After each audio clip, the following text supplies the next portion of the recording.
So then, I recently made the trip down to Alton Towers Scarefest, and given how sceptical I was in my event lineup video, I thought why not make a video now that I've actually been in the mazes to review them and say what I truly believe about the event now that I've actually experienced it, instead of speculating what it'll be like from the lineup that we had. So then, first up, I do just want to make a few points clear. Firstly, as it always is with opinion videos and reviews, this is my take on the event. Every single person will have a different opinion on what they thought about the event because it's an opinion, it's a personal thing. So please do bear in mind that this is just my opinion. Most likely you'll disagree with a lot of what I say in this video once you actually attend the event, because obviously not only fear is subjective, but so is what we enjoy, so obviously a lot of opinions will vary just because it's a personal thing what we enjoy really. But I've tried to judge this video of what I thought the lineup was like and compared to what it's been like in previous years and things like that. I also have to say, if you're going to the event and don't want any spoilers because you've not been in any of the attractions before, this video will contain spoilers because I say what I think about the attractions. I obviously have to talk about details of those attractions. So I'd recommend, if you haven't been yet and don't want to know anything about the event,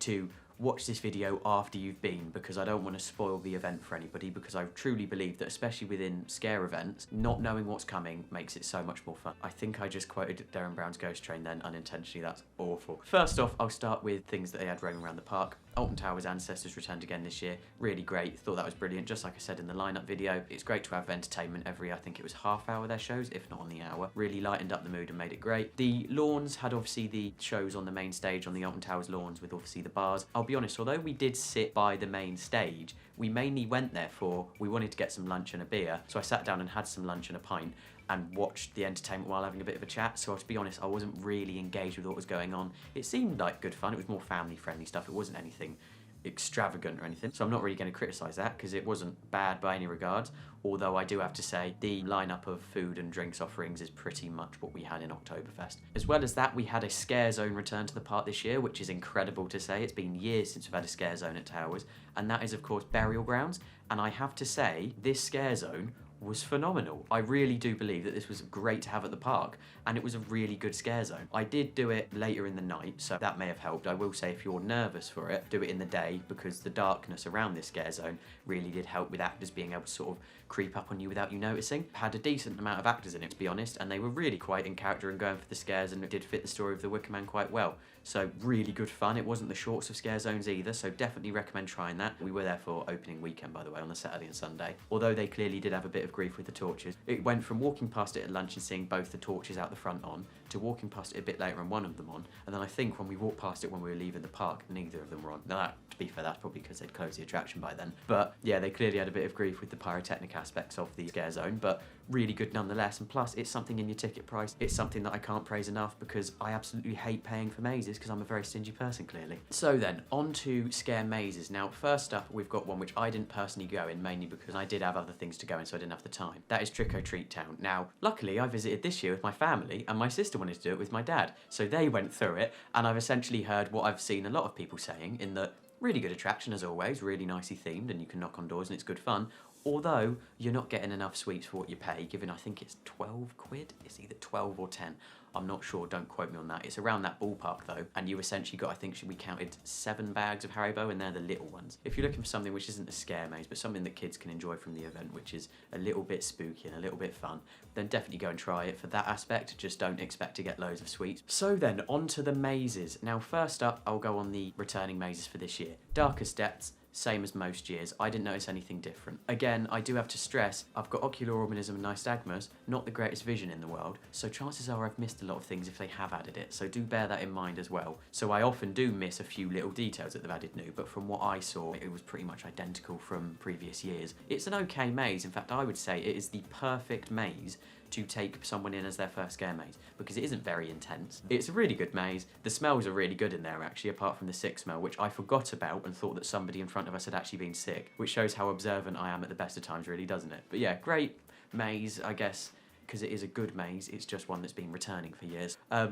As well as that, we had the return of the attic, pretty much identical. There was another scene that they've added with sort of a levitating person in the middle and projecting going down onto it, and lights sort of beaming down onto it. I think it was projectors as well, actually. I really like the attic. I quite like eerie mazes. It's the same reason why when everyone was criticising Platform 15 at Thorpe Park, I kind of didn't criticise it too much because I quite liked Platform, because it was that anticipation, a little bit eerie, which the attic really is. It's really good in the storytelling aspect, and the pre-show is always great, and I quite like the pre-show, I'll be honest. So Again, very similar to previous years. I'd definitely say if you've done these mazes in previous years, don't bother paying for them this year, because they're practically the same mazes really, which I'd say if you've been before like I've been before, it's very difficult to justify paying for them, because it's like seeing the same football game over and over and over again. You're going to get bored, which is basically what Scarefest has done. The mazes are too similar year on year, so it kind of gets a bit boring.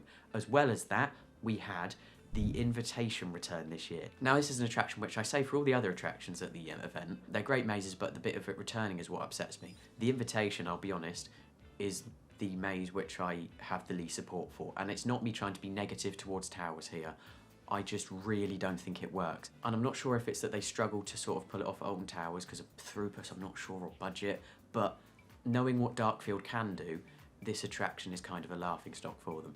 And I'll really be honest with you, I really wouldn't pay to go in it. If you hadn't bought a 4 scare attraction combo ticket, you would have paid, I'm pretty sure, £10 to sit in the dark and have a vampire tell you that he's going to suck your fingers. I'm not joking. There is literally a recurring thing of him wanting to smell people's fingers and suck them. It's genuinely ridiculous. Really odd storyline, even down to the actual story of when you're in there. You get told that there's a vampire in the middle cage. Then he asks someone, oh, can you let me out? And they go, okay then, and let him out, which is...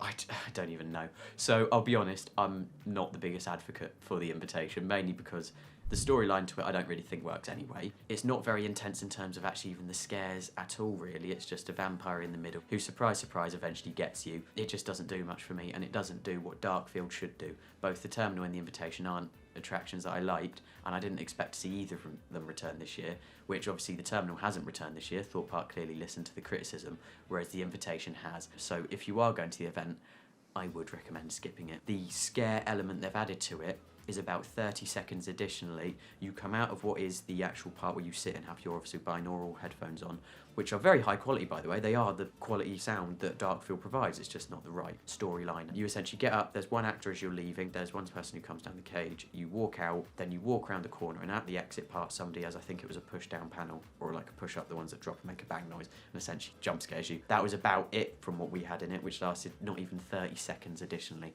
So still have the same feelings as I did last year, if I'm being brutally honest. Hate to be negative, as I said, fear is subjective, you may find it different. As well as that, onto positive notes now. Altonville Mine Tours Tiny's Revenge was back for this year, which obviously it being Altonville Mine Tours was revamped to Tiny's Revenge, and I had the most fun in that attraction that I've ever had. It was actually brilliant. I really did have great fun. It really went into the storyline, which I quite like, and although I do agree with what people have been saying, it's a far stretch to call it new for 2023, because it's Altonville Mine Tours with a few things adapted and bit changed, but nonetheless it was great. And although again it's a returning maze for previous years, so it's difficult to get excited about it, it was done very well. I like the aspect of adding chainsaws at the end. I actually really like chainsaws at scare events. I don't know what it is, it just having a chainsaw makes me think, yeah, this is a scare event. The actors were really going for the intensity part, which doesn't help because I'm a very jumpy person, and what you notice with scare actors is out of the group of people, the person who jumps the most, they go, right then, we'll jump at them because it's the funniest. So I got jump scared in this attraction non-stop, which was absolutely great fun for everyone else in the group, and to be fair, it was a laugh. I enjoyed it. Definitely recommend trying this. It's not a new attraction, but it's had things revitalised. So then, last but certainly not least, we have Daz Games PANIC. Now this is one which, I'll be honest, I was being very hesitant to go in. Like a lot of people I've seen saying online, it's going to be a cop-out, just a YouTuber's attraction. It wasn't at all, to be honest with you. Obviously, so the way this attraction works, you go in, you get given a wristband, which you then hold up to a screen, and it will tell you your 2 symbols that you need to find. So my 2 symbols were a clock and a target.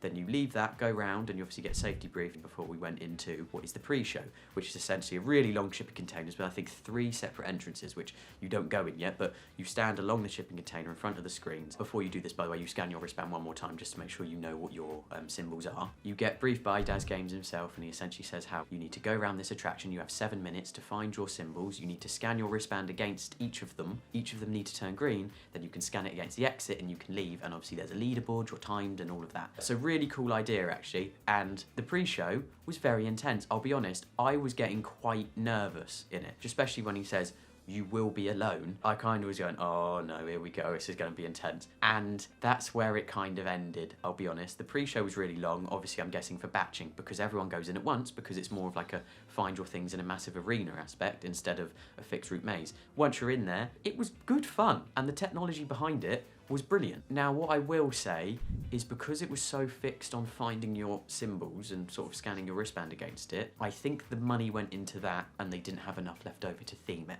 because it was a lot more like the Saw the Ride queue line, if I'm being honest, than a scare maze. It was essentially chain link fences with a strobe light and smoke, which, I'll be honest, to begin with, I did find it a little bit scary because I, as I said, jump at all the actors. I think they must be communicating, because after I had like 2 jump scares, they were just non-stop. And you could even see the actors saw me and thought, right, and started following me, which was great fun, to be fair. What I will say about finding your symbols, within 30 seconds of being in there, I found the clock, but I spent the remainder of the 7 minutes searching for this target and I just couldn't find it. Now, I know it would have been in there somewhere, but it was so funny. To be fair, at the end, obviously if you don't find your symbol, he counts down at the end and then the lights come back up and he says, you failed, essentially leave. There were other people who had the target as well, which justified me not finding it. It wasn't mega intense, obviously, because you're not focusing on actors, you're focusing on finding your symbols. So it's one of those things which I say is really enjoyable. The actors, to begin with, I guess it was a bit scary for me, like hopefully it will be for other people, more likely that I'm just being a wimp. But to begin with, the actors are a little bit scary, but you kind of within like 30 seconds just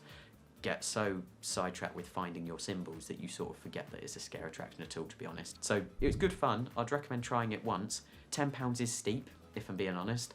I don't think it's worth that, but it's something new that the park's tried, and it's also not a cop-out of an attraction, which is what I was kind of predicting it to be. I actually would say that I hope this attraction returns next year, and the budget that they put to returning the invitation every year goes instead to improving Daz Games PANIC and putting it in the 4 scare maze package, because that way it would actually be a very strong attraction. They could actually theme it to something that has a theme to it, instead of sort of just strobe lights and dolls, and that was kind of all. It didn't have a specific theme. I know you could say that it was meant to be futuristic, but that, again, was kind of not really portrayed in the attraction itself. Say what you will about that, I'll be honest, I'm pretty undecided on it, but yeah, I'd love to know what you think. So then that is, I'm pretty sure, all the attractions that we had at Alton Towers Scarefest. They've improved on the dark spots in the Curse of Alton Manor, forgot to mention that, but that's brilliant. The event overall, great fun, so I'd definitely recommend giving it a visit, because it's not a bad attraction.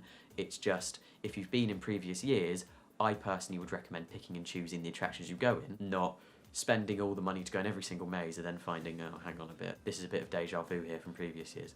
So, thank you for watching. I probably ranted a bit too much in this video. I made a list of mazes to go through, and there hasn't been many which I haven't criticised, which is me, being incredibly negative. Yeah, please do take what I say with a pinch of salt. I've probably been a bit too harsh in this. It wasn't a bad event by any regards. I've been to a lot worse than Scarefest, so yeah, it's pretty good and good fun to go to. I'd definitely recommend the visit. Please let me know what you think of the event. If you've been, please do put it in the comments. I'd love to hear it. I'll see you in the next one. Thank you for watching. Goodbye.